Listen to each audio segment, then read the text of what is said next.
do this.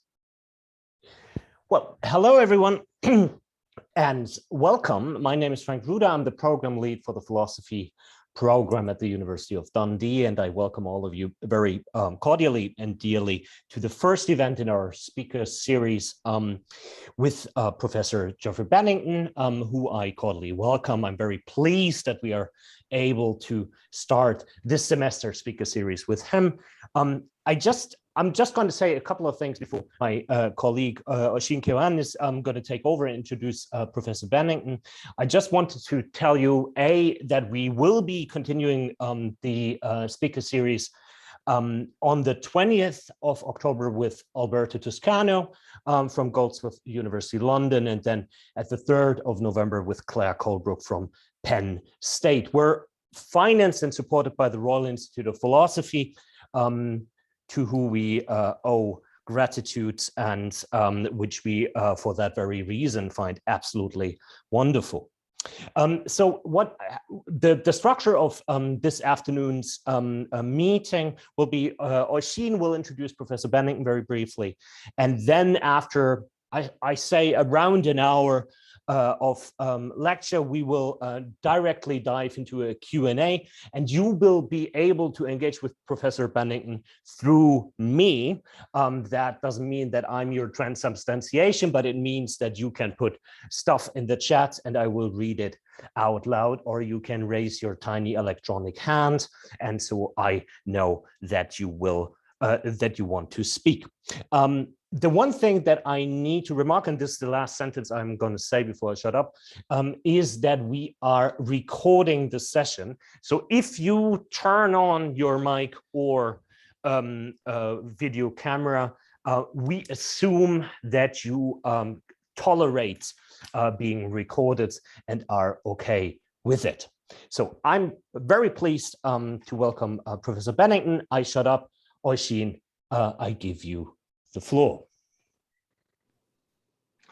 Thanks, Frank. So welcome, everyone. My name is Oisin Keohane, and I'm here today as a representative of the Scottish Centre for Continental Philosophy based at Dundee. It's my great pleasure today to introduce Professor Geoffrey Bennington for our first of 5 Royal Institute of Philosophy talks this semester.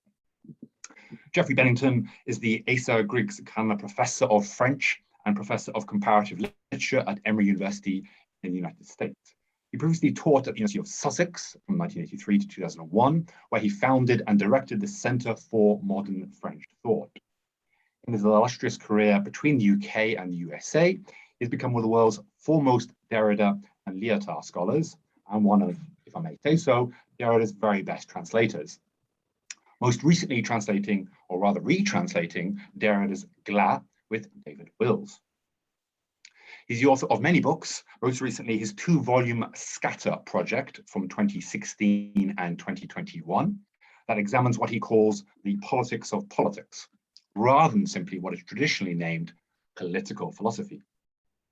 One way of understanding Bennington's politics of politics in his Scatter project is as a continuation of his long and deep-held interest in, 1, the concept of politics itself, and 2, how this concept of politics betrays a radical instability in the concept of concept itself. On the one hand, the concept of politics, on the other hand, the concept of concept itself. Meaning that there can be, as he already put it back in 2000 in his book Interrupting Derrida, quote, an irreducible conceptual politics, even in the most theoretical or speculative domains of philosophy, unquote. I would now like to be a bit more personal, if I may. I have never been formally taught by Geoff, but I would say he has been one of my greatest teachers. He has taught me many things, from how to read, say, Aristotle, Kant, Heidegger, or Derrida, to how to teach. I want to focus on this for a moment, teaching. Just yesterday, for instance, I was reading the 2nd chapter of his book, Scatter 2, Politics in Deconstruction, in preparation for today, since that chapter discusses Homer. In the midst of teasing out some of the many threads in Homer, I was caught by surprise by a gesture that one finds, I think, frequently in Geoff's work, a pedagogical aside, like a teacher breaking off for a moment to explain what they're doing and the spirit in which they are doing it. I'll come back to this word spirit in a moment. The pedagogical aside, which follows on from Derrida's analysis of the role of fathers, sons, and parricide in stories and myths of sovereignty from the Greeks to the present, reads as follows, quote, "The point in rereading these scenes and their like in Homer, and what I call a Derridian spirit, is to try to displace and indeed deconstruct the alternatives of simple, repetitive, or commemorative filial piety on the one hand, and on the other, of more or less ill-conceived Oedipal rage and rejection that can be discerned in the recent work of some of Derrida's erstwhile students and commentators." Unquote. Geoff doesn't name these people, nor does he need to, because this passage is not about naming and shaming or cancelling people, but, as one might put it, a certain kind of spirit, the spirit of the good teacher, the one who says, don't be consumed by filial piety and don't be consumed by Oedipal rage from what came before you and what made you and unmade you in part, but work from it, work with it, work against it. I'm tempted to call this doing one's homework. Even though I've said nothing in depth about Bennington's crucial and brilliant role as a translator, I don't think this is unconnected with the pedagogy I've just outlined. I'll now pass over to Geoff and his talk, a homework for tonight, if you will, entitled Kicking and Screaming. Thank you for that extremely generous introduction. I hope my talk is going to be half as interesting as what you just heard from Washin. I do want to draw your attention before I start. You should see in the chat a PDF that you can access, and that's like the quote sheet I would hand out if I were doing this in person. And I think it's a slightly less onerous way of sharing quotations than by using the screen sharing function. I will be skipping over some of these, so it gives you an idea of what I might have talked about in a longer version of this paper. I should say that this began life, a much earlier version of this, I wanted to include in my book Scatter 2, along with a number of other sections and chapters. And my editor at Fordham University Press convinced me that that would make the book too long. So probably now those pieces that didn't make it into the final version will form a kind of supplement to the whole project. I'm tentatively calling it Down to Dust. And this, or some version of this much revised and expanded version of that earlier piece will probably be the introduction to that. I should also say that because of the pandemic, I'm a bit out of the habit of giving papers and lectures. So I did actually somewhat have to drag myself kicking and screaming to get here. And I may have lost my touch a bit around the timing. So I'll try to be reasonable and not go on for too long. And I thank you in advance for your patience and indeed for being here. And let me also thank Frank and Washin again for inviting me. So if you can access the PDF, you'll see a couple of epigraphs, which I'll start by reading in French. It happens they were both written in French. First one from Hélène Sixou. Au commencement des commencements, il y aura eu la première note de notre douleur. Et elle s'élevait du diaphragme vers le ciel comme ceci. Aïe aïe. Le mot universel l'appelle. Mes chats aussi s'écrient aïe aïe, miaï aïe. Le corps de Roland aussi. Et aussitôt vient la réponse. And the second one from Jacques Rancière. Incomplete sentence. Là où la philosophie rencontre en même temps la politique, et la poésie. So in this slightly informal and rambling talk, I'm going to talk about some interests and concerns that have emerged from, or perhaps never quite managed to emerge from, things that have been preoccupying me for a while, some of which mentioned by Roshin in his introduction, and that seem to converge on, or maybe depart from, diverge from, an interest in that fraught relationship between philosophy, literature, and politics, or the knot that ties that venerable trio together. So in Scatter 2, my most recent book, I do indeed try to take seriously the thought that literature, or what is traditionally often called just poetry, as in the Rancière quote, has, since Plato at least, been recognized as philosophy's old enemy, as Socrates says in the Republic. But I also try to promote the idea that politics, or the political, is and always has been just as troublesome for philosophy, and that what I've come to call the politics of politics, which was just mentioned, and by that concept, if it is one, I mean what I think is an irreducible element in politics of what philosophy would like to identify and expel from it in the form of what it calls sophistry or rhetoric. So with that notion, I try to promote the idea that politics of politics captures something of the particular antagonism between philosophy and politics. And I want to say that that's an antagonism that is just as, perhaps undecidedly, as political as it is philosophical. Now, in pursuing some aspects of that rather general thought here today, I'm drawing inspiration from what I think of as a crucial moment in the trajectory of Jean-François Lyotard's thinking, in the transition from what he called the philosophy of phrases that he put forward in Le Différent in 1983, transition from that to his later thinking about affect and infancy.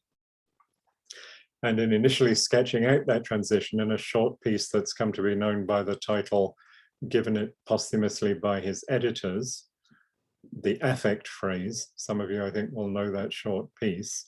The original title, which I tend to think they should have maintained, was The Inarticulate or the Différent itself, or Le Différent même. In that short piece, Lyotard draws on a very famous distinction made by Aristotle at the opening of the Politics between, on the one hand, phone, voice, which is something shared by humans with other animals, and logos, in context clearly speech or language rather than reason.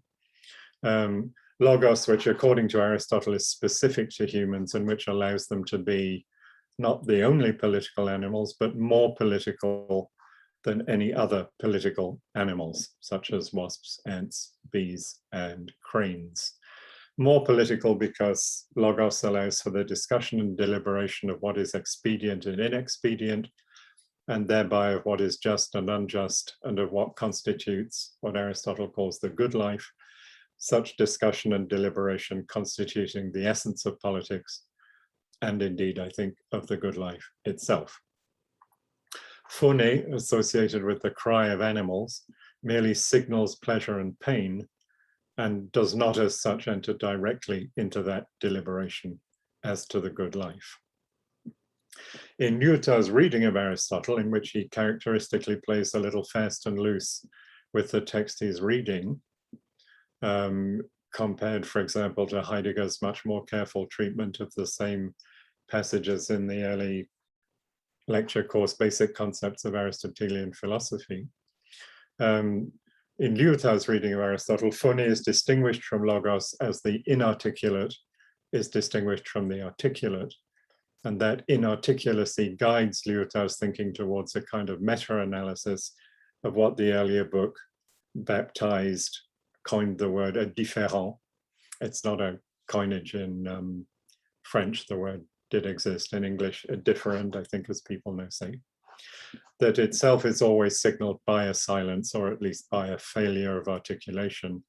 That silence now being associated in this short text with the inarticulate phone of animality, infancy, and the expression of affect, which in Lyotard's view is most typically repressed or ignored by the supposedly adult articulations of logos and philosophy. Now, although Lyotard does not relate this Aristotelian distinction back to Plato, he might well have turned to the Republic, where one of the many reasons Socrates advances to justify excluding the mimetic poets from the ideal but fictional city developed in that dialogue is that the mimetic poets, whatever else they do, and now I'm quoting, depict weeping and wailing by famous men. That's at 387D in book 3, if you're interested. Because what Socrates calls a good man does, or should at least not regard it as a catastrophe when, for example, his friend or his brother dies, just because the good man is by definition the most self-sufficient of men, and so least in need of those others. He will, according to the discussion in book 3 of the Republic, least of all men grieve over such losses. And therefore, says Socrates, I'm quoting, we shall be right to get rid of the hero's songs of lamentation, putting them in the mouths of women, and not even the best women at that, and cowards.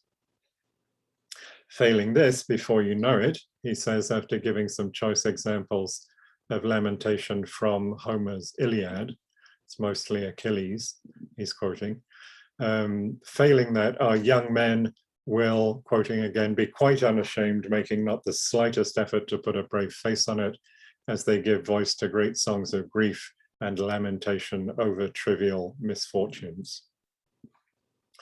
And when the discussion comes back more famously, I think, to the issue of mimesis in book 10, the last book of the Republic, Socrates is prepared to admit, which he didn't in book 3, that even such a good man, more easily enduring his loss than others, less prone to lamentation, even he will nonetheless feel some pain on the death of another good man, but will be more likely to give into unseemly expressions of grief when left alone than when observed by his peers. It turns out that peer pressure as exercised by those around him will enforce custom, and he adds briskly, in a rather British way, I like to think, and this is on your sheet, I think, custom says presumably that in misfortune the best thing is not to be upset, but to be as calm as possible, and so on and so forth. They should accustom their souls to concentrate straight away on curing and repairing the damaged and injured part, rather than wailing and grieving. They should use healing to do away with lamentation. There's another rather flashier translation that ends the passage by saying they should replace threnody with therapy, which is a nice translator's discovery. End of quote. Now, this calm and rational, manly way of dealing with pain and grief is intrinsically resistant to literary or artistic mimesis, which has an essential affinity for a quite different and not very rational part of the soul, what Socrates calls the fretful element, and quoting, highly susceptible to all sorts of varied imitation. And even if the recommended rational character were successfully to be imitated by the poets, it's a hard ask, but if they pulled it off, it would still be hard for an audience to grasp, quoting again, particularly in public, when you get a diverse collection of people in the theatre.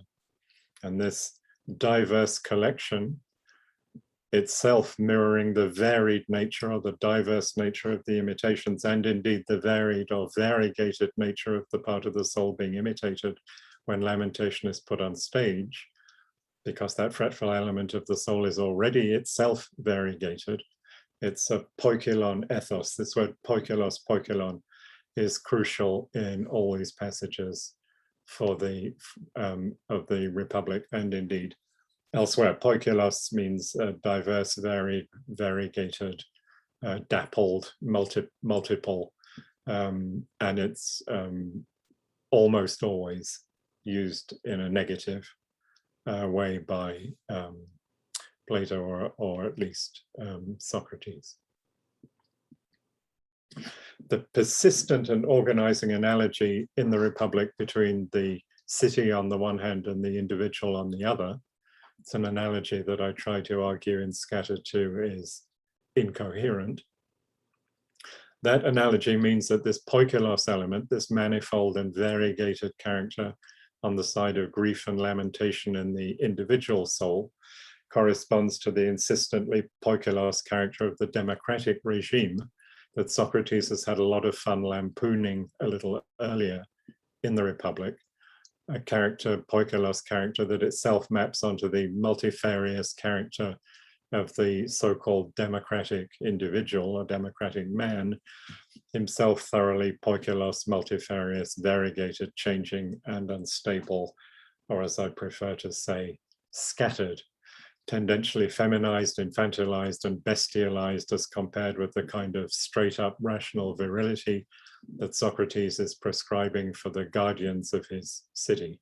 Should also point out that poikilos also connotes subtlety, craftiness, foxiness, Odyssean or maybe Machiavellian virtues, if you like, indirection, insinuation.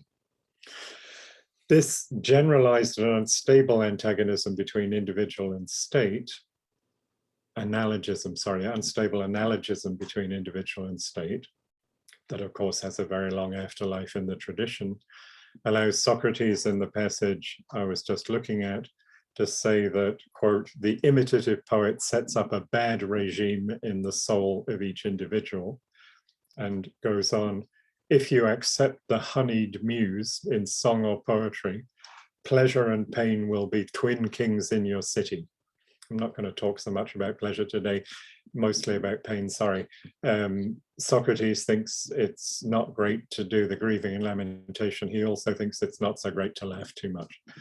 So pleasure and pain will be twin kings in your city in place of established custom and the thing which has always been generally accepted as best, namely reason, which is why famously, quoting again, there is a long-standing antagonism between poetry and philosophy, says Socrates, and quotes as if by chance an unattributed line that mentions, quote, the howling dog which yelps against its master. That's at 607b. So howling, wailing, lamentation are not good for the stern business of philosophy and politics. They line up with poetry and democracy as superficially attractive, especially to women and children, akin to the shimmering iridescent fabric that figures the false allure of the democratic regime, the general multitudinous, multifarious, scattered, poikilos diversity, that it's precisely the task of the city of words being constructed in the dialogue of the Republic to reduce in the interests of reason.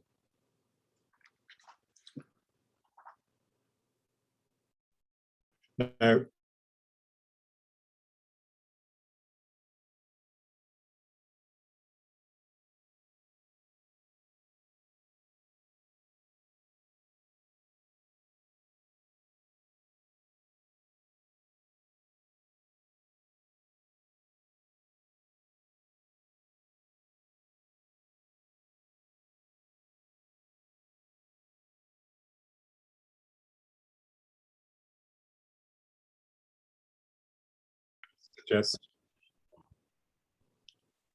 sorry, I don't know if everybody else heard the Zoom announcing that we're being recorded. I thought for a minute it was an objection from the floor. So for my purposes, I'm going to suggest that this tendentially animal activity of howling, of crying, of wailing and lamenting, what Hélène Cixous sometimes, including in the subtitle of the book I quoted from in my epigraph, sometimes calls le cri de la littérature, and I'll definitely want to say the cry, or even possibly the scream of literature, rather than the shout of literature, as I believe this text has been translated. Shout is not really appropriate here for cri. I'm going to suggest that this tendentially animal activity of howling, crying, wailing, and lamenting indeed tends to subvert, or possibly even deconstruct these Platonic distributions that have been so tenacious throughout Western thinking and writing. Now, one of the interests of Lyotard's development of that distinction between phone and logos that he takes from Aristotle is that it shows, at least implicitly, that this is not a simple binary or oppositional pair, although that is usually how logos would like to present its situation with respect to phone. Phone in Lyotard is certainly not simply overcome in logos, but it survives as an element of vociferation or just voicing that spoken language at least cannot do without, as something that, as I once suggested as a joke, might mean that logos is always at least somewhat phony, never quite itself, never fully able to secure its logicity, if I can put it like that. And this phony element of language on the side of phone, typically the object of philosophical suspicion and sometimes of vehement disapproval in Hobbes, say, or in Locke, or in Frege, come to that, shows up perhaps most obviously in what grammarians and linguists have typically called interjections. Interjections, as I didn't know before I did some research, has been traditionally, since the ancients, one of the 8 or 9 recognized parts of speech. Parts of speech usually classified as nouns, pronouns, verbs, adverbs, adjectives, articles, prepositions, conjunctions, and interjections. There is some variability in the classifications, but it's really remarkably consistent. And a rapid review of the scholarly literature shows that interjections, when they're not simply ignored, have been and still are today the object of some theoretical difficulty. And this seems to be for a number of reasons, which I think stem from the kind of radically liminal status of interjections with respect to the language of which they are nonetheless a part. But perhaps what we might call, if I can steal a formulation from a student of mine, we might call apart.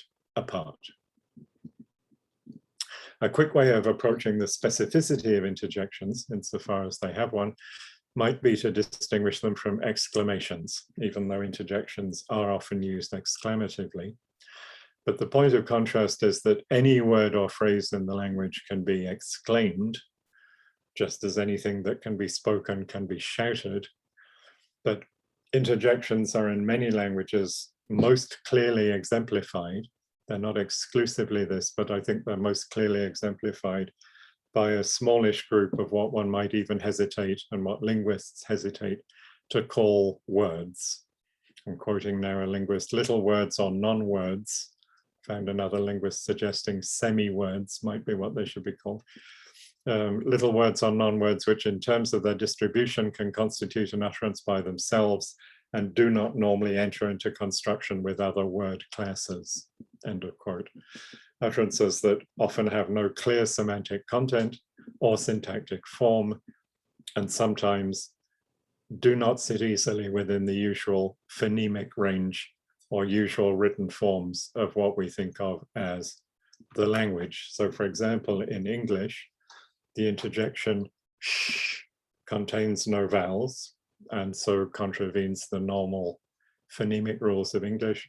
The interjection that's usually written as tut tut is spoken as with a click of the tongue, which is again not part of English standard phonemics. And the interjection usually written UGH is often pronounced ugh with a non-phonemic fricative. It doesn't appear anywhere else in English. So I'm calling this a provisional distinction just to get at something about interjections, because not all interjections exhibit all these features. Linguists typically want to think that and what and good heavens also count as interjections, and they clearly do not exhibit all those features. Also, I don't think it's always possible, clearly, to separate interjection from exclamation.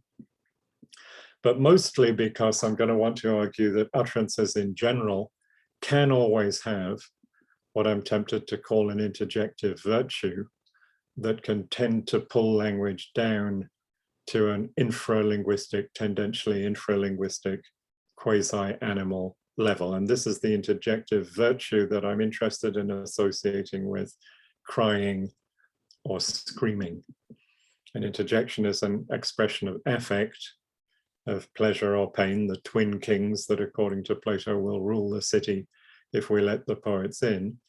But it's not simply a natural or reflex reaction to pleasure and or pain, although linguists sometimes resort rather vaguely, I think, to this notion of the natural as a way of trying to exclude interjections from language proper, from logos, if you like.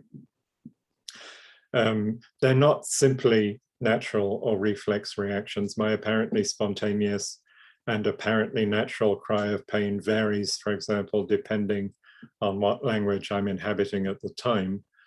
If English, I might say ow or ouch. If German, I might say aua. If French, I'm probably going to say ai. And if Italian, I think ahi, ahi.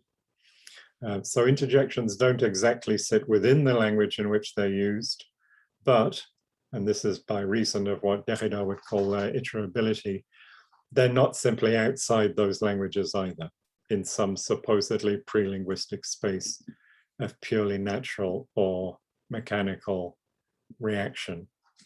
I'm going to skip a little bit here, talking about Hélène Cixous's 2014 book, Homer est morte, untranslatable title. Peggy came up with Mother Homer is Dead. Homer is already invoking the mother, oh mother, but also Homer, of course. You have several quotations on the sheet. I'm going to let you scan those. These are examples of Cixous's by then dying mother, very aged mother. She died in 2013 at age 102. Recording a certain set of interjections and reflecting a little bit on the status of those interjections. As Cixous points out, it's like an element from a foreign language. It's like something come from elsewhere. It's not clearly semantic or syntactic in the ways I was just saying. It's a somewhat foreign element in the domesticity of the language. But it does communicate with motifs that have been in Hélène Cixous's work from the start. So for example, 15 years ago or more, when I was writing a long commentary on her work, and at the time I was more directly interested, this will tell you something about me, I think I was 15 years ago more directly interested in laughter than I was in crying. I don't know what's changed. I did give many examples of the way in which Cixous's books typically recount, have very many books, typically recount their own coming into being via reception, often enough in a dream, of precisely a call or a cry of some sort, an interjection, if you like, uttered by an angel, an animal, or a god, or some other book, or by some other figure for a structurally similar agency. It's often figured by the telephone ringing and being answered. And one salient passage I was able to invoke in that analysis comes in the wonderful book, which I think is still untranslated, called Or les lettres de mon père, where she writes about the possibility of communication with the recently dead over, quote, something like a living telephone wire. And she continues, this is a passage also commented on by Derrida in his work on Cixous, and I think you have this quote, par ce fil tendu entre deux âmes passent les ordres essentiels, seulement des impératifs, comme si le fil ne supportait que quelques injonctions télégraphiques. Ce sont les hommes qui font les phrases, Dieu parle par syllabes comme les animaux, des jappements divins. L'âme aboie, l'autre âme réagit comme à une décharge, viens, sois, reste, vis. And this always somewhat inhuman animal or godlike cry makes the book possible for Cixous. The book is always in her work a kind of response to that inaugural cry, as she states again in that more recent work I put in the epigraph. Let's say it's an elaboration or a translation of what that cry holds suspensively in reserve or in secret.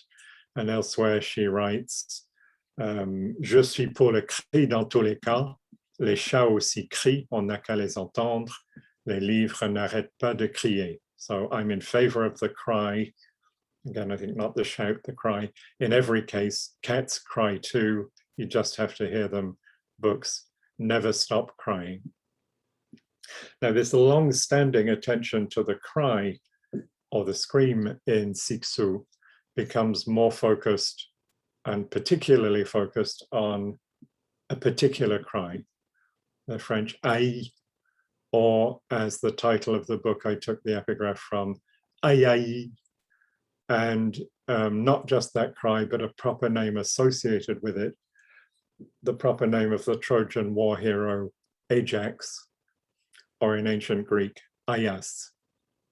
And in the book from which I quoted Siksu's attention to her dying mother's range of interjections, and where Homer is, as I said in the title, Homer is in the title, she already goes looking for that Ajax, and she goes looking in the Iliad. So she says in February 2013, I begin to reread the Iliad. I'm seeking a meeting with Ajax, the one who loses his immense glory on a given evening.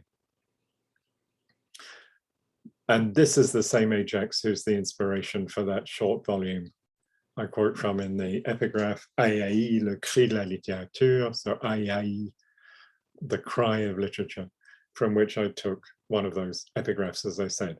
Now, it turns out that she could search in vain for the particular Ajax in the Iliad, the only Ajax to be found there. In fact, there are two, but let's not get into that. The hero Ajax is entirely the Ajax of an immense glory that has not yet been lost. She's interested in the moment of its being lost. That's not recounted in the Iliad at all. At the end of the Iliad, Ajax is still alive and literally unscathed, even after 10 years of fighting the Trojans. In the Iliad, he's regularly described as second only to Achilles in military prowess. He's depicted as huge, brawny, a tower of strength, a bulwark, the one who first fights the mighty Hector to a draw and receives from Hector the sword that will in the end, outside the storyline of the Iliad, be the agent of his downfall. And indeed, in exchange for which sword he gives Hector a belt that will subsequently be used by Achilles to drag Hector's body around the walls of Troy. Ajax later himself almost kills Hector with an immense rock thrown from an improbable distance. He's described as a force of nature, a torrent, but most often a beast, an animal, an ox or a lion or a wild boar. He's something at least of an anti-Odysseus. He's stolid, a man of few words, the strong and silent type, who fails when he does fail, only because, in his view at least, of the devious subterfuge of the gods who intercede many times to thwart him.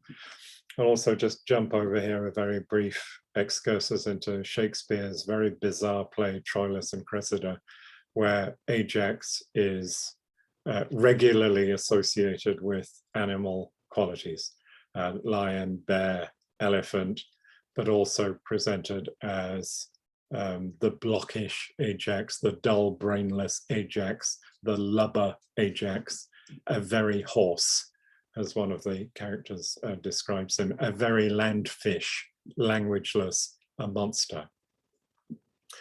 So this tendentially sub or superhuman Ajax is, as I said, still alive and well at the end of the Iliad, where the penultimate book, book 23, shows him competing vigorously with and against Odysseus during the funeral games for Patroclus that are recounted in that book. And that's the book that opens on Achilles wailing and lamenting, from which Socrates took some of the examples I mentioned in the Republic. The certain soir, the certain evening, on which Ajax, as Sixou says, will lose that immense glory, is not recounted by Homer at all. A further sequence involves two essential moments. The first involves the fate of Achilles' armor after he has died.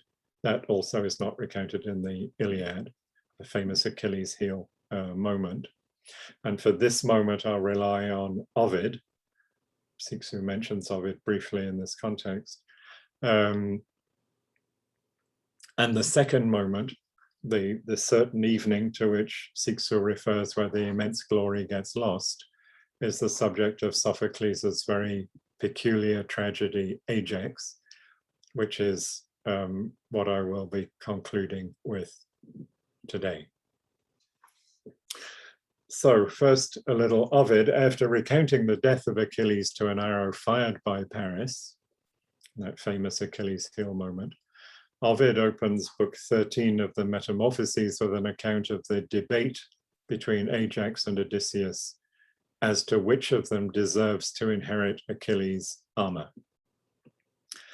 And the very fact that this is to be decided by a debate rather than, for example, in combat, the fact it's to be decided by an exercise in logos already, of course, predisposes the outcome in Odysseus's favor.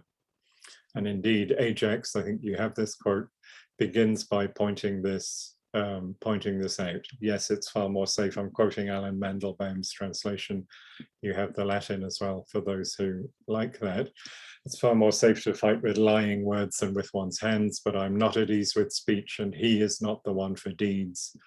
If one has need to battle savagely along the field, I am the man to call, even as he, if it's talk you want, is quite supreme. Ajax, then, is not a man of words, but I have to say that in Ovid, the poet's hands, he does actually produce some fairly complex and tricky arguments, mostly around his inability to produce complex and tricky arguments. For example, he suggests that the very fact of his having to compete with Odysseus for the armor already diminishes that prize's value, and that in a sense, Odysseus is already the winner, even if he loses, because, as Ajax puts it, when he's defeated, he can say he fought it out with me, end of quote. So the very fact that Ajax's superiority is apparently not self-evident to the judges, which means there has to be a debate, means Ajax has already been misrecognized, ill-judged, and in that sense, he's already lost. So Ajax ends his fairly brief speech with, "What is the use of words? Let us be seen together in action." And Odysseus then has an easy time in a much longer speech refuting Ajax's arguments. And that too, you have the quote, I think, "But though he seems to be too slow of wit, and what he seems in truth is what he is." In the 16th century translation of Ovid, which is incidentally the one Shakespeare would have known, by Arthur Golding, that bit there, hebes esse videtur, is translated with the terms "such a dolt and gross head." That's how Odysseus views Ajax. "As for my eloquence," says Odysseus, "if some is mine, what is of help to me today has often intervened on your behalf. Don't let my quick tongue prompt resentment now. Let each man use the powers that he has." And Odysseus does indeed win the debate and carries off Achilles' armor. So we might say, in an oblique and in my case somewhat reserved homage to Michel Foucault, that Ajax is the parrhesiast, the simple truth teller, and Odysseus is the lying rhetorician, the politico of weasel words, and that Ajax knows he's lost in advance just because this is already a political or rhetorical contest rather than simply a fight. It's a bit like mutatis mutandis, that Thrasymachus loses out to Socrates in the opening of the Republic, in a sense, partly because he just sits there and debates rather than getting up and leaving and slamming the door. Ajax's attempt to use the ploy that turns the absence of rhetorical skill into the best rhetoric. That's a ploy already recommended by Aristotle at the end of his Rhetoric, and is of course widespread today, according to which the disavowal of fancy talk is supposed to guarantee a straight talking commitment to the truth. Ajax's attempt to use that ploy is met by the counter ploy that Odysseus uses successfully here, namely that no one should be penalized simply for skillful and intelligent command of language. It turns out, as I argue against Foucault somewhat in Scatter 1, that rhetoric, like politics, has no outside. Odysseus, who is always the fox to Ajax's lion, will always win on that ground. It does seem, though, as though the Ajax-Odysseus opposition lines up quite consistently across these different texts. Homer, Shakespeare I mentioned briefly, and now Ovid. Ajax is on the side of the brutes and the beasts, all action and little talk. He's a bit stupid, a bebête, as we'd say in French, a grunter rather than an orator, essentially like the beasts, a man of phone, while Odysseus is wily above all in the arts of logos, to which action and strength are subordinate, so that Odysseus can wind up his speech by addressing Ajax directly. That's the quote you have in battle, your right hand serves well indeed, and so on.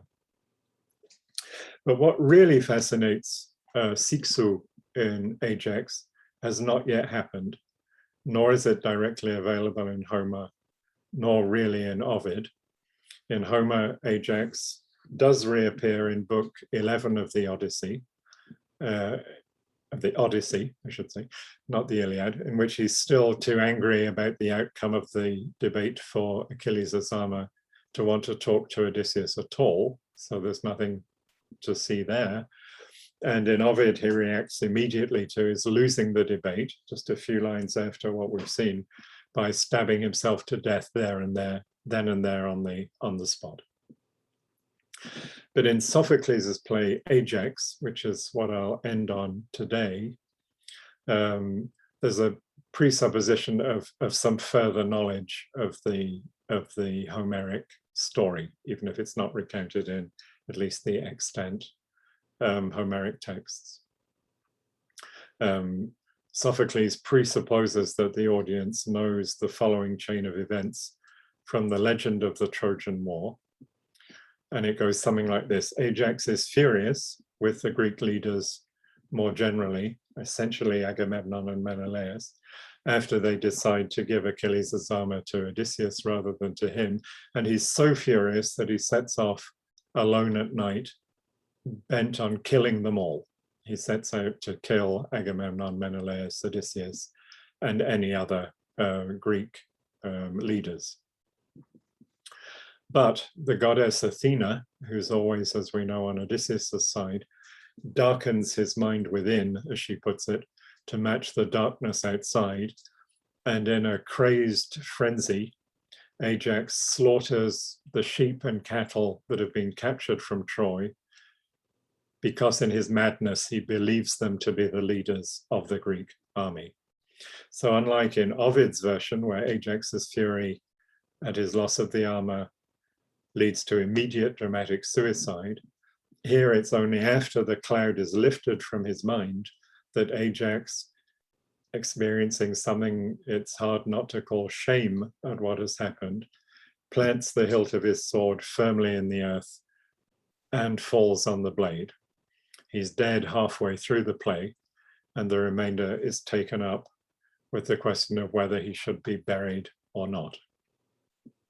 Now, this is a play with a lot of interjections or cries in the sense we began from, before and after the specific example that I'll come to in a second that most captivates Sixou, and that indeed she takes as exemplary of the cry of literature. There are many cries, both reported and uttered directly. And in fact, in the latter part of the play, which I won't have time to go into here, many other examples of quite violent uses of language, even if not strictly interjections, insults, curses, expletives, imprecations, and so on. For example, telling the chorus of sailors what has happened, and incidentally describing it as something unspeakable, unnarratable. How can I tell a tale that is unspeakable, says Tecmessa, that's Ajax's woman. Addressing the chorus of sailors, she tells us that when Ajax saw that he had in reality been slaughtering sheep and cattle, and not Odysseus and the rest as he thought, quoting, he struck his head and howled, end of quote. And this is precisely not the old Ajax we've come to know and love, because it turns out that that Ajax, the rather slow-witted bovine or leonine man of few words, actually agrees with Plato about virility and lamentation, and we might assume about literature. Tecmessa goes on, quoting again, he at once lamented with dreadful cries, such as I had never before heard from him, for he always used to teach that such weeping was the mark of a cowardly and spiritless man, but he would groan like a bellowing bull, this is in his earlier self, with no sound of high-pitched wailings. And then as she's reporting this to the chorus, the play shades back into live action, as it were, and we indeed hear Ajax lamenting within with the kind of high-pitched wailing Tecmessa is referring to. So io moi moi, ah me, and then again io moi moi, then oi pai pai, ah my son, and then oi moi, and then I, repeated several times, leading to the striking and memorable example on which Siksu concentrates. Ajax's apparently newfound capacity as he comes round and realizes what he's done and is covered with shame. His newfound capacity for some kind of at least nascent reflection and self-awareness leads him from that interjection, I, to his own name, Ajax, or Aias. So there's an explicit realization on his part that his name is essentially the same as that interjection of lamentation. He says, it's I, who would have thought that my name would come to harmonize with my sorrows, for well now may Ajax cry, I, yes, twice and 3 times, end of quote. So just because of his name, Aias, who one might reasonably have thought was the embodiment of the manly refusal of lamentation from which we began, turns out in a sense to be its very example, even its proper name, as interjective cry, but a cry that's repeatable twice and 3 times, as he says, and to that extent, on the way to language. It's a little bit like I was reminded here of Freud's rather breezy but very brilliant account in the Project for a Scientific Psychology, where he takes on in a page or two the question of the origin of language. And in that account, the nascent psyche hears itself scream, but in that hearing process, that feedback loop, as it were, passes from the mere phone of the scream at the moment it's uttered to at least the possibility of logos through the very recognition of it as informing the psyche of its own pain. It's a very wonderful passage in Freud.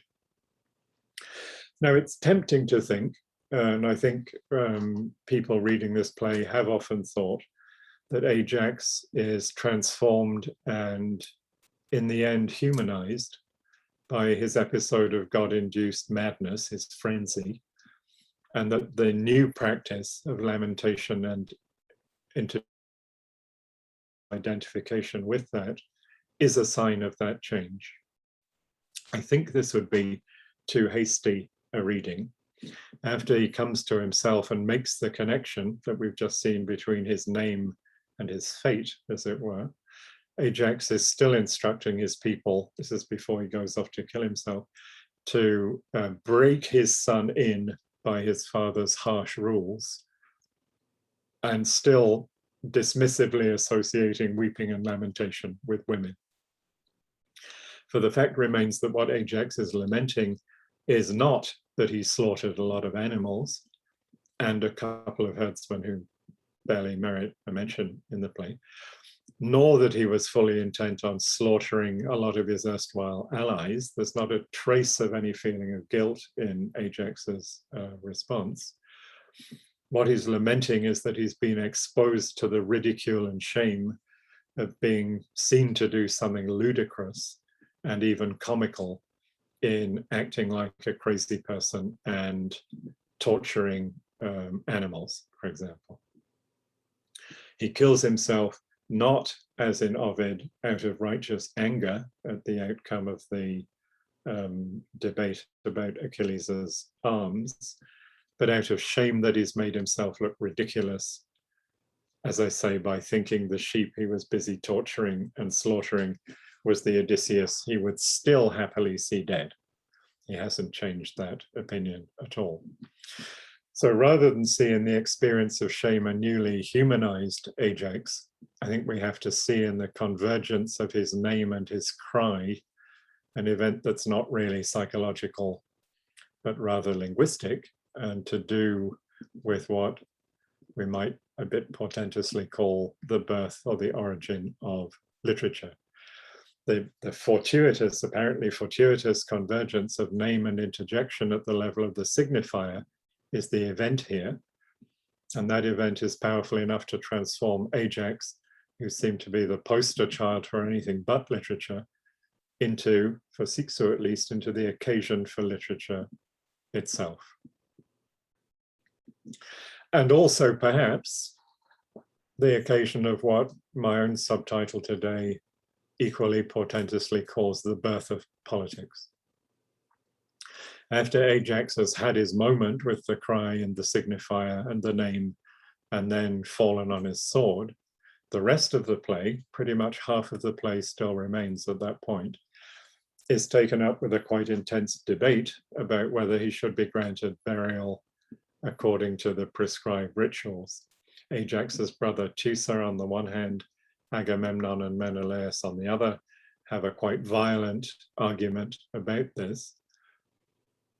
And the fact that the issue ends up being decided in favor of Ajax being buried with dignity, that's how the play ends, that decision comes from the fact that Odysseus argues from it. So Odysseus, even though he's Ajax's archenemy and supposedly the main object of Ajax's mad animal torturing frenzy, is the one who sways the debate against the more warlike solutions offered by Teucer, Agamemnon, and Menelaus, and decides the debate in favor of showing Ajax the respect of a dignified ritual burial. Thus, perhaps, in his triumphing in that particular debate, marking the emergence of an Aristotelian type deliberative political logos, as opposed to the phone embodied by Ajax himself. In Siksu, and I'm concluding now, the book, which is still to be written, is brought about in response to the obscurely imperative interruption of an interjection, the event of which is disruptive enough to make me want to ascribe it an author in the form of a foreigner, an angel, a god, an animal. It's a cry or an interjection that always demands a response, always a precipitate response, if the book is to happen. But literature doesn't happen simply if I try to transcribe the cry as the cry that it is. I also have to write a little, or sometimes, if I'm Ellen Siksu, a lot. It would be the height of naivety, I think, to imagine that some salvation could be found in an attempt to revert to Ajax's supposedly blunt and brutal honesty, as opposed to Odysseus's wiles. Just as mutatis mutandis, it would be naive to think that Lyotard, in his late work, is proposing some direct retrieval of infancy in some kind of self-presence. In making the transition from cry to literature, I also need to let Ajax go. I need to bury him according to the forms, to exercise the foxy wiles of Odysseus, to deploy a logos that in its very effort to respect and register the phone in logos always runs the risk of losing the very thing it thought it wanted to save. And once the cry, and it always already is becoming something more and other than a mere scream, just because of the structure of iterability, then literature begins at the same time and place as politics, and the politics of politics, as it were, in the transition between Ajax and Odysseus. Philosophy's attempt to settle its score with poetry on political grounds awakens a parallel, I'm going to say at least related, antagonism between philosophy and politics, an antagonism arguably even more complex and more intractable than that between philosophy and poetry, marked perhaps by the howling, not of a dog, but of a wolf. Let's say the howling of Canis lupus pam basileus, the absolute king, the sovereign. Is that the time already? As they say in French, aïe, aïe, aïe, aïe, aïe, aïe, aïe. Thank you.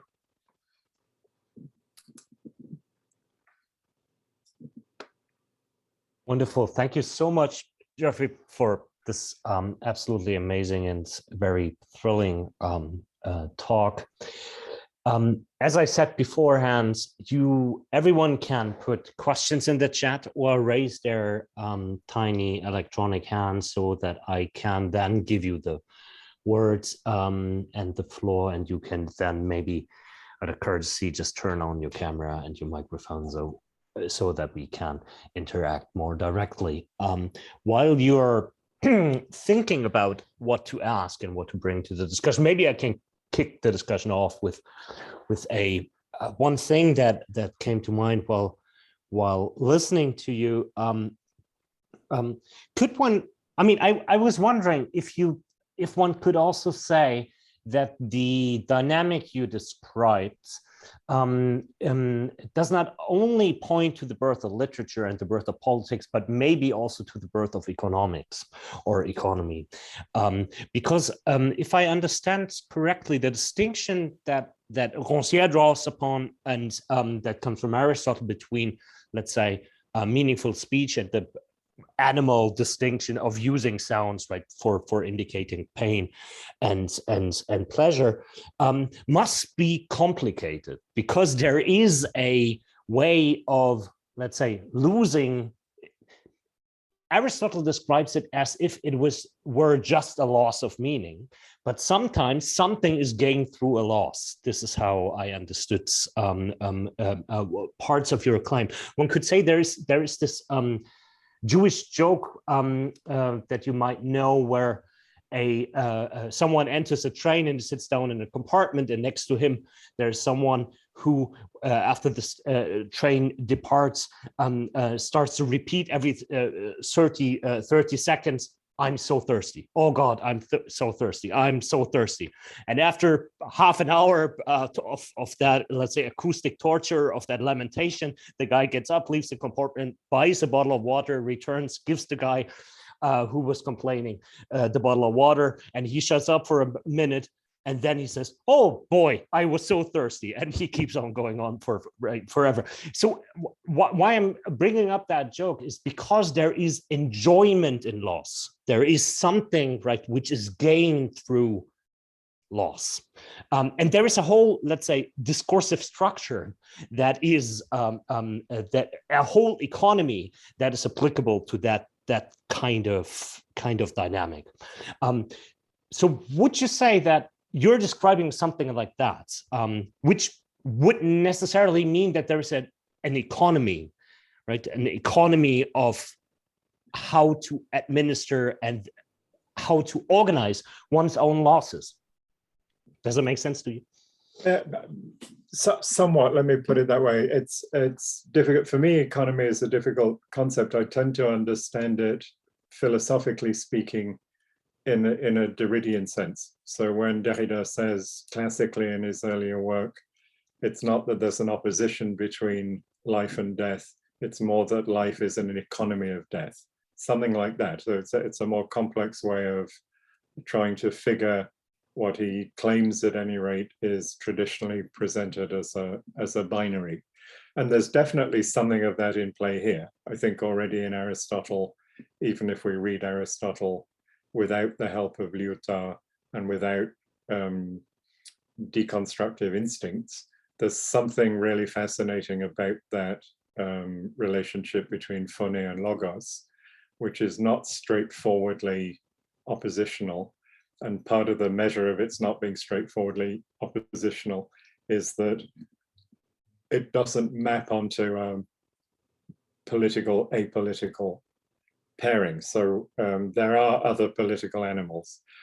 And even if in the Politics, Aristotle is very brief about that, in some of his writings on animals, there are more complex accounts of not only are some animals other than humans political, but they have quite differentiated political systems. They're not all the same in their political nature. So politics for me is the interesting concept that helps me to think of that economy between phone and logos as non-oppositional. That's why terms like origin and birth are going to be difficult to use, right? And probably my own way with the concept of economy is to use it to describe those kinds of relationships that are neither oppositional nor simply dialectical in a Hegelian sense. I suspect that Rancière wants to take that somewhere else, and usually with Rancière at a certain point I kind of stop understanding, which I think is my limitation. And I think he starts proposing certain possibilities in Aristotle that I don't myself exactly recognize. So I don't know if that's a, having said that, the text known as the Economics, which is some of which is apocryphal, so it's not all probably written by Aristotle, has some fairly interesting stuff in it, but I suspect that's not quite the sense you were meaning. No, maybe I can just add one sentence. I thought, well, I mean, if there is something gained through loss, there could be something like a surplus regression, right? So we don't have a normative standard and then a loss on the other side, right? I mean, so human beings are speech plus rationality and semantics, and then animals are just noise. But there can be a way of using noise to generate something that can only be generated through regression. Okay. Without, right? I mean, so without regressing to the animal level, right? So like a surplus animal or some animality or something like that. Or maybe even it's a more complex figure again, because there's obviously some regressive moment, certainly in Lyotard, when he reaches back to this thing he's calling infancy. But it's also not a question of a simple linear movement where I'll regress a certain amount, but not too far, because if I regress too far, I become a languageless infant or something. But there's a more complex way in which it's through a kind of complication of logos that something like infancy or phone can reappear in logos, without logos exactly simply giving up on itself or anything like that, right? So it becomes part of the more complex economy. Yeah. So there's definitely an element of regression involved, but I think it has a couple of, let's say, fractal curves or loops involved. So it's not at any rate a straightforwardly linear move, which is why I think I said at the end that if I'm Siksu, I'm super interested in the cry, but that's not going to be, that interest is not going to be, stick with economy, it's not going to be cashed out if I simply write the word AIE. I've got to do a bit more than that, right? I've got to frame it and put it in some kind of discursive configuration that may not be logical in the strong sense of the term, but it's definitely not simply crying, right? It's not a simple espousal of the cry in the sense of just trying to write a literature that would be nothing but interjections, for example. It's as in the quotes that I skipped from the book about her mother, there's a whole much more complex meditation about that relationship. Yeah. Mark first and then Oisin.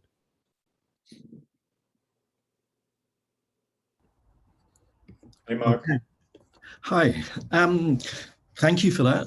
It's very good to see you as well as to hear that paper, which for various reasons kept triggering off several different connections. So I hope it doesn't come out as too garbled, but there's a really interesting division of the concept of literature and the notion of the poetic, which I kept tracing through the notion of theatre and a kind of rejection of theatricality and of theatrocracy, I guess, in Rancière's reading of Plato, for example. But what I wanted to focus on in the question that came out of that is the way in which the turn to tragedy, which Aristotle uses as a way of countering the arguments against mimesis in Plato, is also one which made me think of a comment that Lacoue made once, which was that we misread Aristotle if we see pity and fear and his discussions of affect as psychological. They're already political categories in Aristotle. And that therefore there's a sense in which the turn to Sophocles as the root of a certain literariness or literarity, I guess, in Cixous, is one that automatically draws us into a field in which affect has always been political, as someone like Nancy has argued lately, and as is demonstrated, I guess, by the fact that the Ajax play for Sophocles is, I think, understood to have been written more or less at the same moment as Antigone. And therefore that whole question of mourning, in which the personal affect is never simply personal, in that it always immediately opens up the structure of the political itself through that apparently psychological response to affect, if that's the right way of putting it. Yeah, I'm not sure I can answer. I agree, I think, with everything you said. I think it's very important. And the Lacoue point that pity is really what binds the socius, and the fear part is the prospect of its scattering, as I tend to want to say. That seems to me to be a very powerful insight, and I totally agree as well. In my very how should I put it, an amateurish reading of the Ajax, that the point here is not, as I do know from having skimmed some of the commentaries, is not a kind of, as I said, a humanizing of Ajax. There's some other thing at stake. And the fact that Odysseus, somewhat to the spectator's surprise, I think, winds up being on the side of giving Ajax the burial he deserves. That's also a way of burying him. It's not, but it's a sign towards a certain kind of political shift or a political movement. I mean, I'd be hesitant to, I think some of the commentators say, well, it's Sophocles commenting on 5th century Athens and the prospects for democracy and so on. And I don't really want to tie it back to such a specific referential moment. But it does seem as though the point here is in a broad sense political, and that's inseparable from the poetry, the literature, and so on. So I'm with Rancière when he says, as is put in the epigraph, the point where philosophy encounters both politics and poetry. I'm at least interested in trying to identify that moment, even if I've sometimes had difficulty following Rancière himself through all his arguments about it. But thanks for that. I think I agree with everything you're saying, Mark. Thank you. Perfect. Thank you. Oisin, you want to come in? Yeah, sorry, just getting the old Zoom functions working. So I've got a small question and maybe a slightly bigger question. The first question is really small, actually, is the word Hector and hectoring and your response to Hector. Because remember you talking about at the beginning of this talk about like your that you're not too interested in the word shouting, right? And of course we use the word hectoring, which has got some very strange etymology from the original hero Hector to modern day English, where it's gone through these twists and torsions. So the word hectoring. The second question, slightly bigger, was about the word virtue. I thought it was a very interesting word used, the word virtue. And you spoke of the virtue of interjections. I was wondering, where were you going with the word virtue? And the reason why I was thinking it was interesting was because I was thinking about our responsibility to respond to virtue, to respond to a cry, or to respond to a song, right? The songs of lamentation.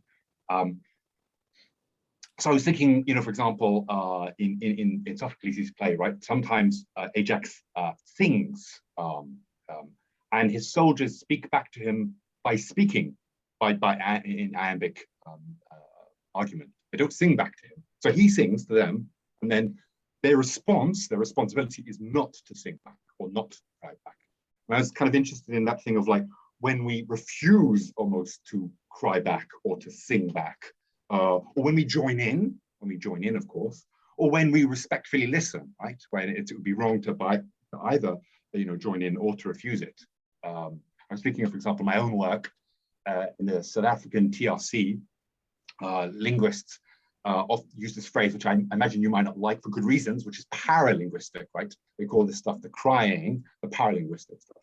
And of course, your whole point is that is it para because it's inside it already? But how do we handle all that stuff? Because when you read the written testimony of the South African TRC, right, you get these words, but you don't, unless you see the video footage, you don't see the crying, you don't see the very sounds. And then the idea of what people do in that room to, as a response, in responsibility to those people who are making those sounds. So the question is about why virtue, to go back. Thanks, well, thanks for that. I confess I hadn't thought about hectoring at all. It simply had not crossed my radar. So thanks for that. I will go and do some research into that etymology you're mentioning, because hectoring is already a fairly interesting concept in this kind of context, partly because it has a bit like the story Frank was telling. It's got a built-in repetitive.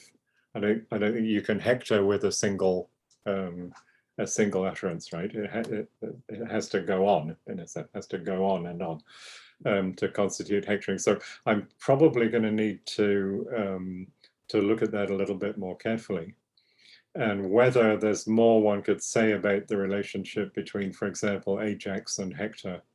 I'm not sure Ajax is a hectorer, but maybe Hector isn't either. So I'd have to go and look at that. But thanks, because that's very thought-provoking.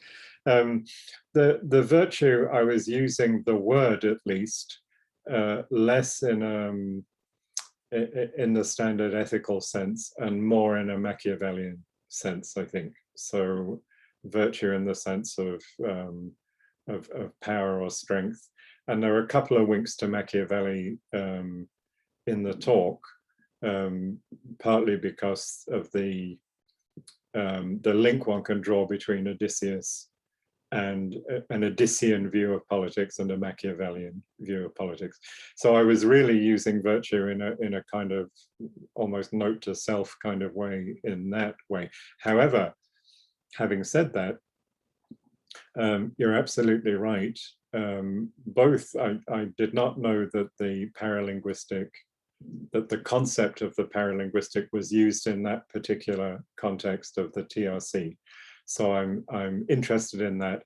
I have come across it in some of the literature I looked at, probably not as diligently as I should have done, about the concept of interjections. And there's quite a bit of confusion in that literature about what exactly we're looking at when we talk about interjections. I think because the concept is a bit of a ragbag. There are very disparate things included under the title of interjections. And it seems fairly clear that there's a difference, even if it's only a difference of degree, between the ai kind of cry on the one hand and something very formalized like, oh, good heavens, on the other, which linguists also class as interjection. Right? Some of them try to produce a kind of sliding scale usually with one foot in an absolutely natural, supposedly natural response on the one end, and then going through different types of interjections up to these more formal and ritualized, polite, goodness me, goodness gracious, those kinds of interjections on the other. But I think the category is so disparate that it's really hard to make that even work as a sliding scale. So they often resort to, I think I mentioned one talking about, well, are they words, are they not words? Let's call them semi-words. Or are they language, are they not language? Let's call it paralinguistic. And that's in a way fudging an issue, because I think linguists want to get some nice boundary around their object, understandably, if you're a linguist. And this liminal stuff is troublesome and kind of hard to manage. There's one, I'm forgetting the author's name, which is a little shameful, but there's one study I read that was pretty interesting about how we should indeed be careful about assuming the natural end, where my cry of pain is purely a natural or reflex response, because as soon as it can be repeated, this is somebody who doesn't know any Derrida, so he doesn't know the concept of iterability, but as soon as it can be repeated, I can imitate it and fake it, and all those other possibilities come in. And that's a genuinely interesting avenue I think one could take. So interested in the paralinguistic from that point of view. Your more general and difficult point, I think, is the notion of response, that cry, certainly the way Siksu, who's my guide here, I guess, certainly the way she deploys it, and I think that's clear even in the epigraph, is that the cry is a call and the call demands a response. And I think she would say that even if you don't respond, that's a response, right? You can't escape the situation of needing to respond to the cry. In some of her books, as I say, it's sometimes just the telephone ringing. If the telephone rings and, like me, you more often don't answer it than do, it doesn't mean that that's not a response. You're responding by not responding. So there's a situation in which the hearer, who may not even be the addressee of the cry, is put into a situation of response which is already, like it or not, in that ethical zone that I claimed I was not going into with the use of the term virtue, but it's obviously implied in the structure of the call. Now I could imagine all manner of ways in which the response, like in American English, took me a long time to get used to the fact that every time I said thank you for something, the response was, "You're welcome." And then I felt like I should thank them for saying that, and we get into a terrible loop of thank you, you're welcome, thank you, you're welcome. So sometimes the response is very formalized and ritualized. And I think that's I don't have anything against that, because I think it's a way of managing what can seem like the unbearable situation, a bit like Levinas's description of ethics, where it can seem unbearable to be in that position that I can't quite escape from, of needing to respond to the other who's there first, or who goes first. I don't know if that goes anywhere towards answering your question. Are you happy with that, Oisin? Okay. Liam? Yeah, hi. I just realized I did type in a comment, but now I'm doubting myself as to whether I'm remembering it correctly. And as you were speaking, I was just reminded of another sort of literary sort of cry of pain or howl. But then again, I'm not sure if I'm misremembering it, and I just imagined that it happened at the end of the trial of Kafka's trial, when they say, Joseph K. dies like a dog, as like if a dog, yeah. him. I remember he's put to the knife, right? His throat is cut, if I'm remembering. I'd honestly have to go back and see if there's a howl or a scream. Okay. Yeah, so I'm not sure if that misremembering is in itself interesting. And it says something about the affect of that scene. But I'm also interested in, I think you've touched on it a bit, of sort of where you would diverge from Rancière's work in Disagreement, since you've used him as an epigraph. So yeah. Yeah, I can't say very much about that because it's a long time since I read that book. And I do think that Rancière is trying to set up an interesting situation, the whole concept of the mésentente in French, which is, it's hard to know how best to translate that, but disagreement is not necessarily the best translation of that concept. A mésentente is a very strong sense of a misunderstanding, which I think in Rancière's description comes from sort of talking past one another, not meaning that, not intending the same object or something like that. The thing that I remember at the time detached me a little from following Rancière was that my Lyotardian sense thought that what Rancière called a mésentente must be a version of what Lyotard calls a différent. And Rancière explicitly says it isn't that, and what's more, it's more radical than that. And at that point, I got a bit impatient with the Rancière gesture, as I've often got impatient with Rancière for similar gestures. But it could be unfair on my part. I make no claim to be an impartial or fair reader of Rancière. And certainly there and in some other places, I have found Rancière being close to and in zones that I'm very interested in myself. I've sometimes found it a little bit hard to follow exactly his way of getting there. And then there are probably some other things one could say about Rancière that I'm not inclined to accept. But in this case, I think the whole notion of a mésentente is a fundamentally interesting notion. But my best way of understanding it really is through the Lyotardian différent, which is definitely something I feel closer to and I understand better, and I'm more at ease manipulating that concept. Thank you so much, Geoffrey.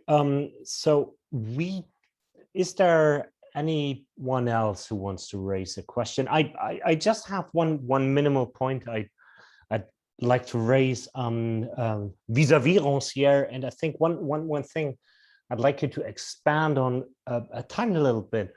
Rancière's, let's say, disagreement argument always seems to rely on on the following logic, that dismissal of a certain speech act necessitates its recognition, right? I mean, this is, I can only dismiss the other if I somehow on another level accept that this is really a semantically or a relevant speech act, and thereby I am almost in a Hegelian way in a contradictory position of doing two things at once, and thus it forces me.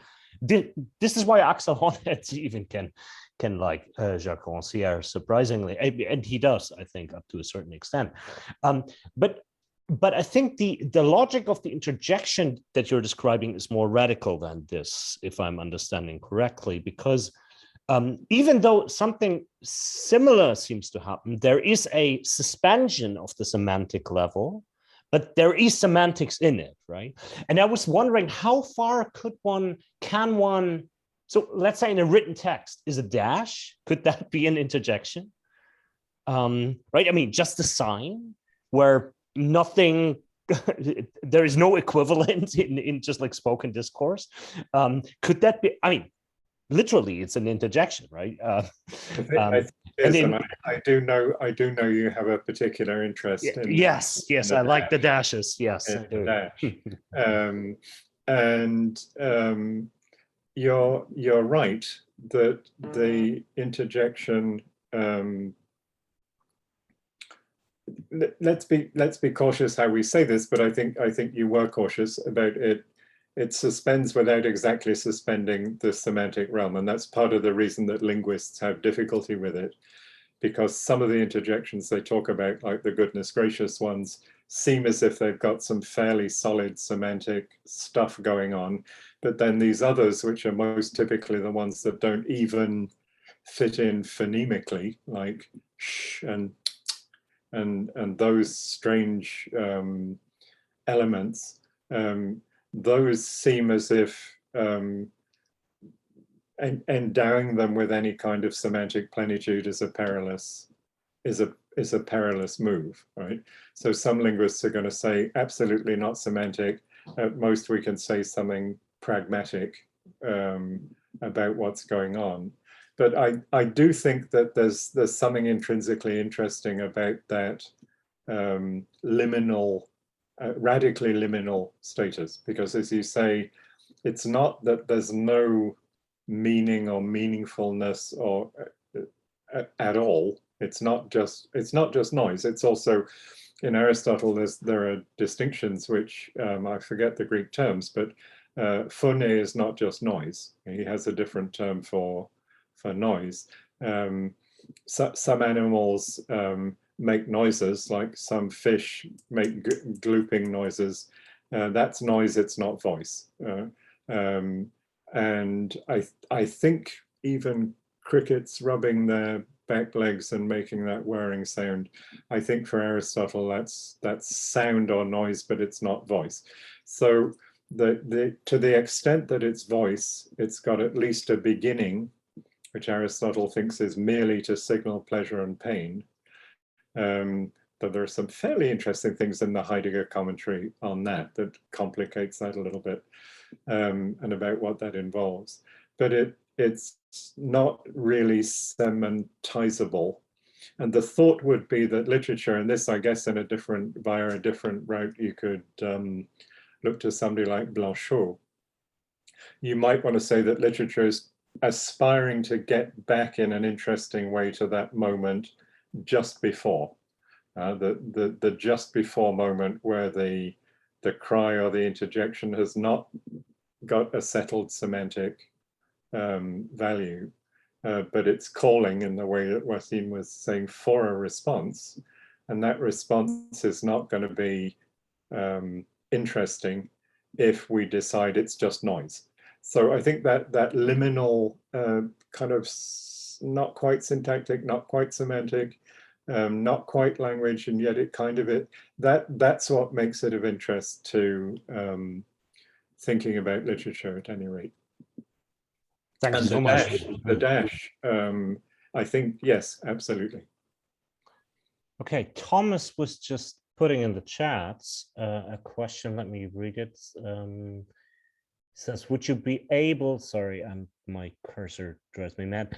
Would you be able to comment on Heidegger's reading of Logos and Phony in relation to what you've said? I'm interested in a reading of Heidegger's lecture, which draws on the fact that for Heidegger, both Logos and Phony are always ways of being in the world.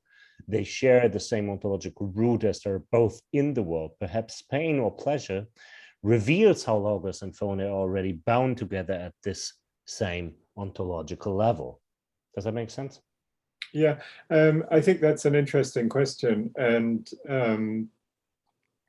it is striking that in that early course from the early 20s, right, it's 23 or something like that, the basic concepts course, Heidegger does seem to attribute to the animals in Aristotle's description a kind of Mitsein, a kind of being in the world, and so on, as you say.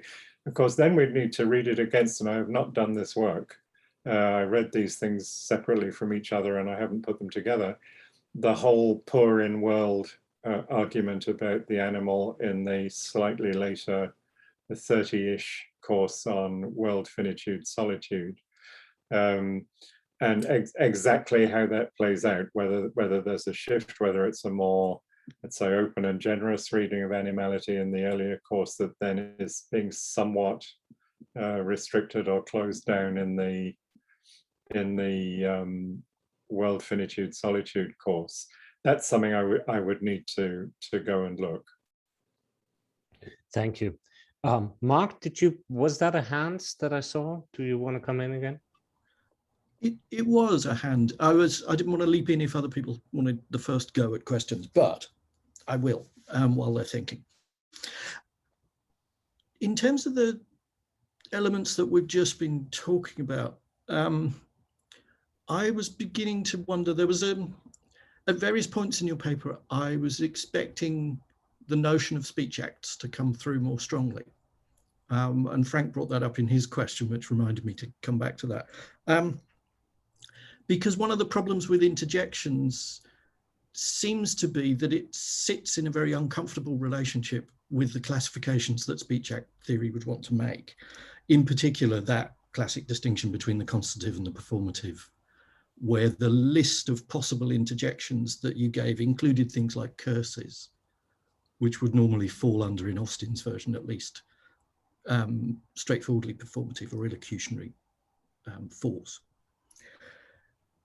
But I wonder whether actually that made me think about the relationship between language and some of the things that you've been talking about in terms of the politics of politics, is whether it's fair to say that what you're interested in is the point at which there's a kind of radical troubling of the notion of the act, and therefore of any conception of politics which rests upon a kind of instrumental reading of politics as necessarily tied to a form of action, which therefore you can come to through this linguistic troubling of the notion of whether language itself can be conceived of properly in terms of acts, but also therefore the extension into, I mean, you know, to use a title that I suspect was Derek Attridge's rather than Derrida's, this idea of the acts of literature. Yeah, interesting. I mean, I think you're right that the you know, the speech act classification is in any case an interesting question, right? So as you read further through how to do things with words, Austin gets more and more fixed on these somewhat extravagant sets of classificatory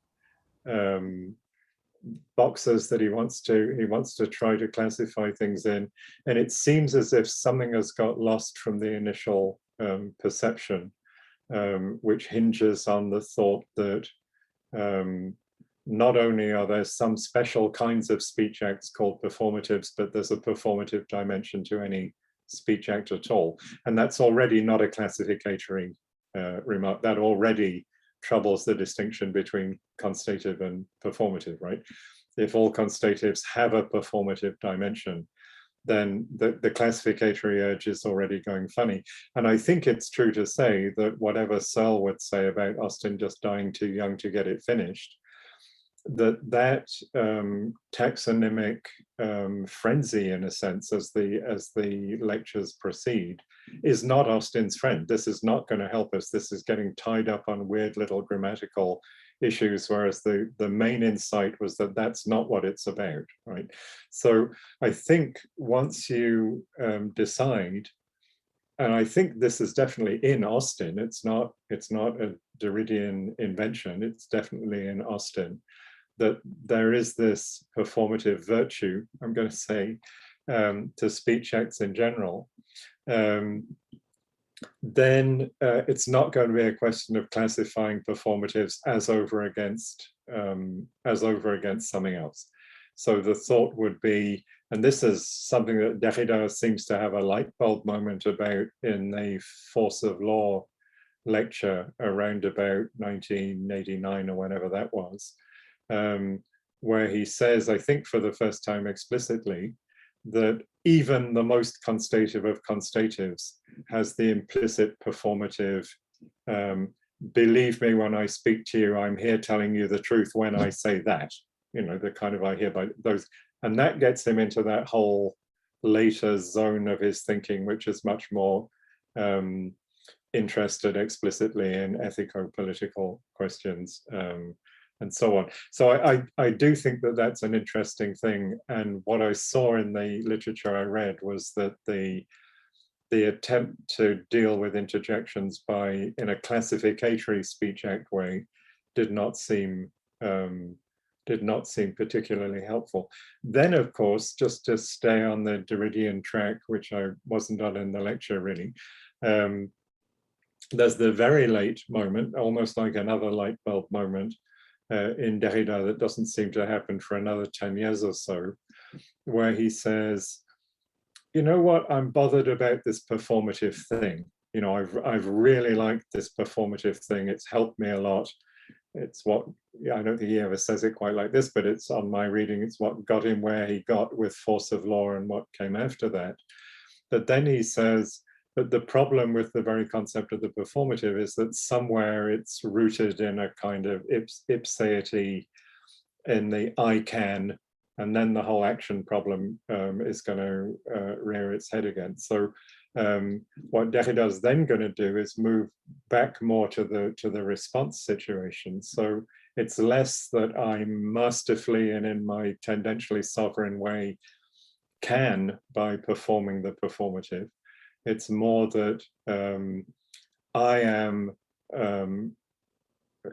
called by the speech act of the other into an always already response mode, where I absolutely do not have the kind of attributes of traditional ipseity and sovereignty and so on. So I think there's a story we can tell about thinking about speech acts, certainly in a Derridian vein, and I think it leads to a position where the classical speech act classifications are not going to work, at least as classifications. There may be other interesting things to be said, and probably, like with everything else, I should probably reread the whole of How to Do Things with Words and see if there aren't other resources lurking in some of those wackier classifications that Austin comes up with. Thank you. Yes, I mean, I think you just reminded me, there's that bit in Paul de Man as well, isn't there, where he says basically every utterance is a promise, because it promises that it is language and that therefore some kind of comprehension or response might be possible. Yeah. And that always struck me as a parallel to the first light bulb you were mentioning. Yeah, thank you. Thank you, Mark. Thank you, Geoffrey. I could easily continue this discussion, but I like to give others. Oh yeah, Oshin, wonderful comment, please. Hi again. Just on the first thing, in relation to what both Mark and Geoffrey were speaking about, there's a nice little essay by Rebecca Kamei called the Paradoxes of Lament, which speaks about the performative in relation to lamentation. She speaks about the O in the folio edition of Shakespeare. So I just recommend that if you don't know it. Yeah, no, I actually heard her give a version of that, and probably for good reason managed not to remember about it when I was working on this. Cool. And the second thing I was going to say was, have you thought about when Odysseus cries? Because there's one moment, if I remember correctly, where he cries because he asks for a song, and the song he asks to be sung is about his own finest hour as a warrior of the sacking of Troy. So he asks for a song, and then the song is sung, and then he cries. And then Homer says he cries like a woman who's lost her husband in battle. But the interesting thing, right, is at this moment you're always comparing, Ajax to Odysseus, the lion, fox.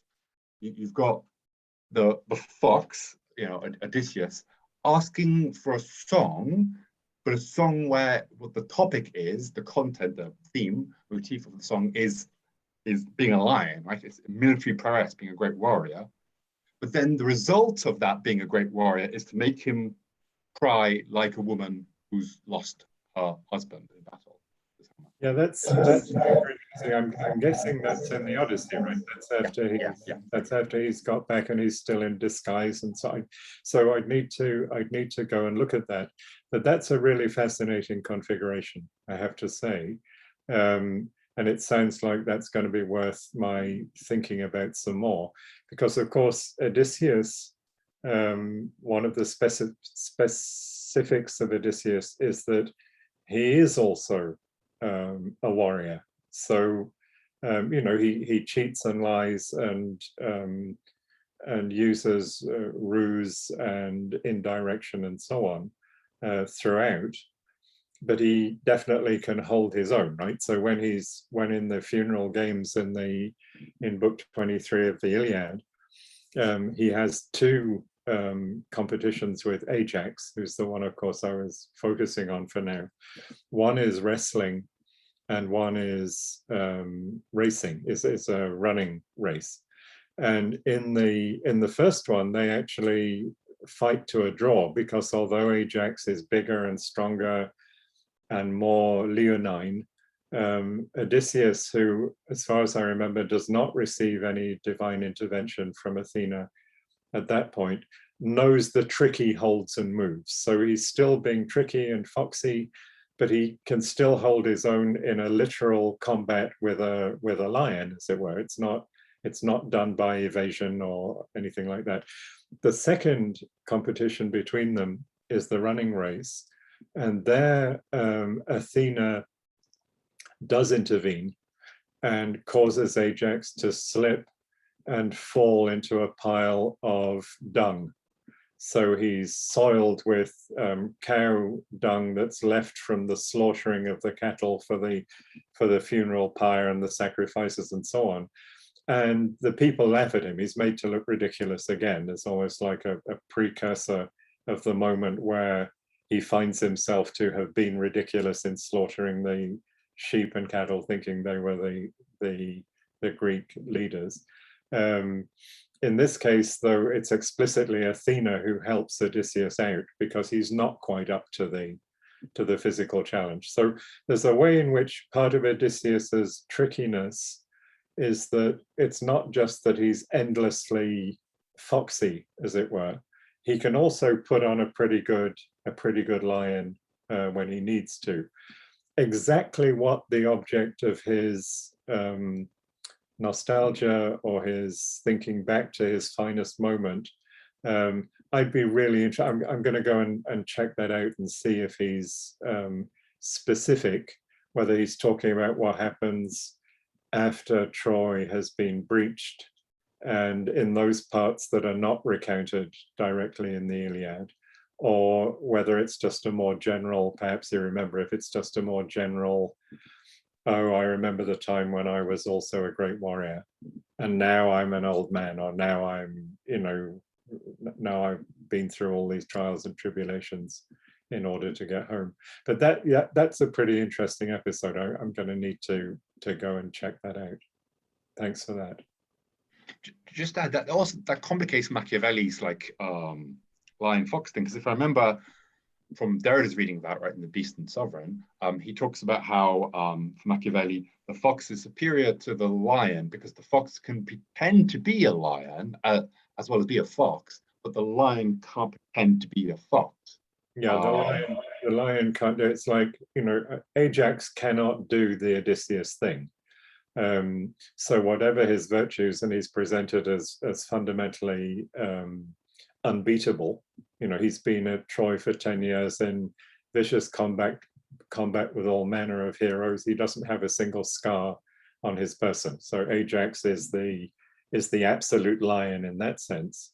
And his downfall shows up in a sense that he absolutely can't, unless perhaps that little Aias realization moment says something else, but he absolutely cannot do the Odysseus thing. Whereas Odysseus makes a pretty decent fist of being a warrior in the simple sense, and that's the fox pretending to be a lion. It's just that Odysseus is, as foxes go, I guess, a pretty big fox. He's not he's not necessarily having to try quite as hard as in some of the Machiavellian scenarios. So he can stand for him. He can take on Ajax in a wrestling match, even though even there it's not purely brawn, because he uses his Odyssean skills to use the tricky holds. And I think there's some kicking there. I was thinking about my title. I should have looked at the kicking. I think Odysseus kicks Ajax in the back of the knee to bring him down, and there's something a little bit underhanded about that, a bit foxy, even at the level of the physical combat. So that's part of it, that the fox can pretend to be a lion, and the lion cannot do the fox thing at all. It kind of just doesn't get it. And you can sort of see that it's happening, but it thinks it's dishonest or it's not okay. And that's Ajax. Whence all the descriptions of him, including in Shakespeare, where if I'd had time, I could have spent a lot longer with this rather troubling Shakespeare play, where Ajax is relentlessly described and lampooned in terms of his merely bovine or leonine virtues. Be careful with that word. Okay, final question, Undine. Hello. You can hear me? Good. Yes, I can. Yeah, lovely. Oh, look, just firstly, thank you. It's been so interesting sitting here and listening. And I just, I wanted to follow through it a little bit, thinking about the relation between sound, voice, and cry. And I was thinking back as well to, you mentioned just in passing, Aristotle's sense that the cricket makes sound, you know, and obviously this is kind of maybe contested depending on, from someone such as Derrida. But I guess I'm interested in whether it,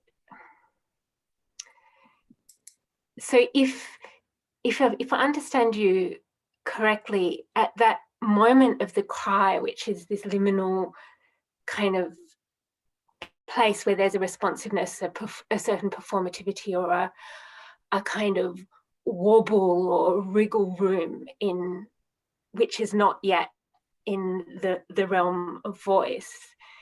And this is both a kind of beginning, of literature, and it's a beginning of politics. I suppose there's quite a lot of interesting work in the field of animal studies and in fields like biosemiotics, and also interesting philosophical work by people like Brian Masumi, who would take that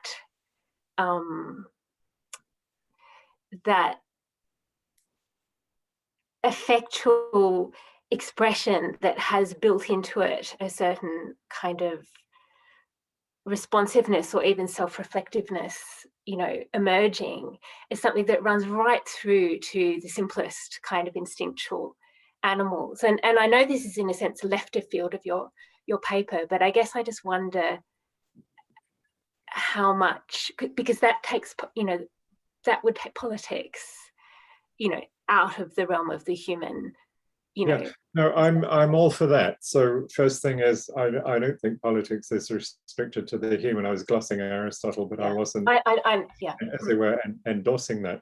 There are various things that one could say about that. One thing is that Aristotle says crickets, it's coming back to me now, don't have funny, because to have funny you need a windpipe. Like some fish make noise, but they can't have voice because they don't have. Lyotard rides roughshod over all those distinctions and says simply, funny is essentially silent. So who needs a windpipe kind of thing? So he's really, as he always does, reading Aristotle in a rather brutal way, which he was good at, and it makes the work interesting. So I don't think it's going to come down to physiological detail about what's making the noise, right? And I absolutely think, but in my case, I think probably not in Brian's case, but in my case, this is a Derridian thing, is that given iterability, then we've already made a start on all the things that are going to get us to something like politics. So the very iterability of animal cries or other signaling or whatever it is they're supposedly doing, that very iterability means that there's no clear-cut binary distinction to be made between the human and the animal along the lines of this Aristotelian phone logos distinction. Having said that, I think there's already more material along those lines in Aristotle, certainly than Lyotard is bothered to go and find out, because I don't think he's read the animal, fantastic history of animals in Aristotle. He doesn't really care about that. Where there are, all manner of interesting things, like Aristotle decides that dolphins must know how to count because they know when to come back up to take a breath. And so that's exhibiting a kind of intelligence that Aristotle is prepared to grant them. That's so the more resources in Aristotle on the one hand. And as for the extension of the notion of politics beyond the human, I'm totally all for it, completely convinced. What I'm less convinced by, and this is not about Brian Masumi, but some other people I've encountered, what I'm not convinced by is that the animals are the best place for us, the other animals are the best place for us to look for political lessons, as though they can teach us how to manage our political affairs. That I'm completely unconvinced by, partly because a lot of animals spend a lot of time eating other animals in a way that is not so straightforward. Thank you. Wonderful. Thank you so much, Geoffrey. That was intense and great. I think we run out of questions. We didn't certainly not run out of things to think about. This was absolutely amazing. I thank you very much on behalf of the entire philosophy team and on behalf of everyone here. Thank you very much. I'm honored by the invitation.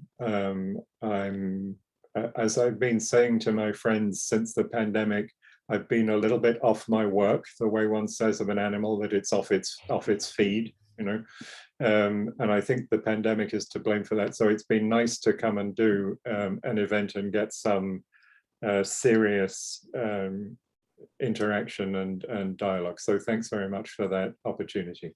I very much hope we will be able to repeat that in person at one point. Thanks so much, Geoffrey. I'm now gonna close this Okay. this thing. Thank you all. Thanks so much. Thank you all. Bye for Bye. now.